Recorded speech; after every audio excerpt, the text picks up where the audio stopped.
पहले तो मैं आपको साधुवाद देता हूँ। आपने कहा कि कहाँ कहाँ हो रहा है, कुछ बताएंगे। पूरे अंबेडकर नगर में कहाँ नहीं हो रहा है। एक जगह का मामला हो तो मैं आपको बताऊं, आप को लिस्ट में उपलब्ध करा दूंगा।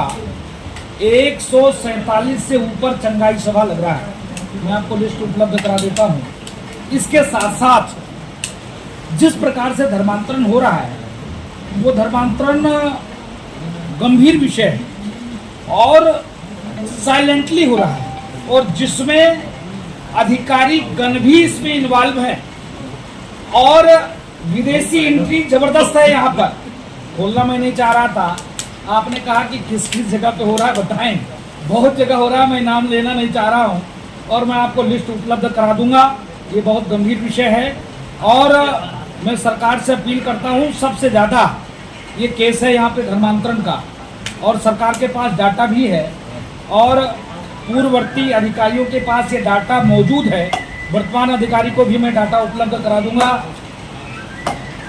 इस विषय पे, धर्मांतरण को। देखिए, महाराजा सुहेलदेव जिस प्रकार से भारत की सनातन संस्कृति को बचाने के लिए काम किया, कार्य किया, और आज हम उनके बच्चे होकर उनके किला पर मैंने देखा मजार बना हुआ है। ये कैसे बन गया भाई? जब वो सरकार के द्वारा वो किला संरक्षित था, वहां पर 2004 से पहले कोई मजार नहीं था। आज वर्तमान समय में वहाँ मजार बन जाता है, कितनी दुर्भाग्य की बात है।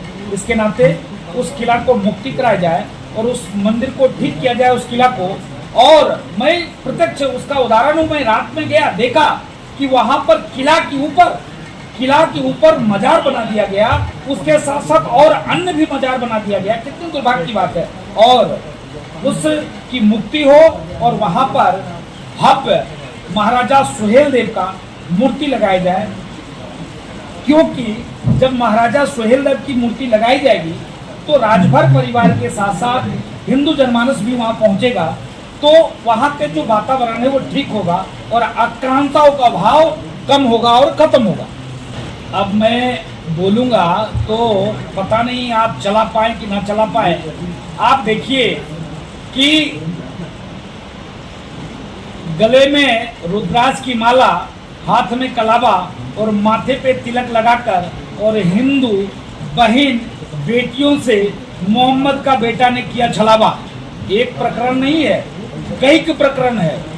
और जिस प्रकार से लव जिहाज पर ये काम चल रहा है, जिस प्रकार से वो अपने आप को तिलक लगा लेना, हिंदू बन के, पंडित पुजारी बन के और वहाँ पे पूजा कराना, ये दुर्भाग्य की बात है। और मेरठ में आप देखिए कि अभी गेम जिहाद चल रहा था। गेम के माध्यम से आप देखिए छोटे छोटे बच्चों को कैसे भड़काया जाता है। गेम, बच्चे भाई स्वाभाविक है गेम खेलते हैं, गेम खेलने में भी एक आतंकवादी की एंट्री हो जाती है। कौन सा आतंकवादी? मानसिक आतंकवादी। उनकी एंट्री हो जाती है और एंट्री में वो क्या कहते हैं कि तुम अल्लाह का नाम लो, तुम्हारा गेम बहुत फास्ट चलेगा।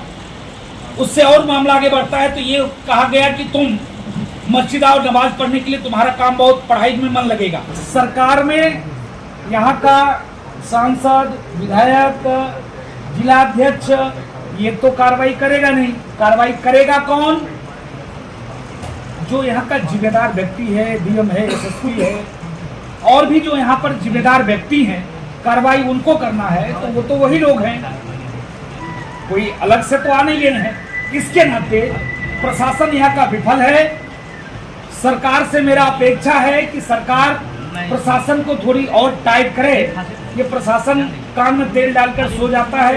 एप्लीकेशन हम लेके तो जाते हैं कि हाँ ये मेरे साथ ऐसा घटना हुआ, लेकिन कार्रवाई नहीं हो पाती। इसलिए नहीं हो पा रही है क्योंकि प्रशासन की ढुलमुल नीति, ढुलमुल रवैया, और प्रशासन के भी लोग पावर के जो ईसाई मिशनरी जो अमेरिका से संचालित होता है, उसके बड़े बड़े लोग, बड़े बड़े अधिकारियों को साधे रहते हैं। और आवाज उठाता कौन है? आवाज उठाता है गरीब व्यक्ति। आवाज उठाता कौन है? जो सामाजिक कार्यकर्ता है।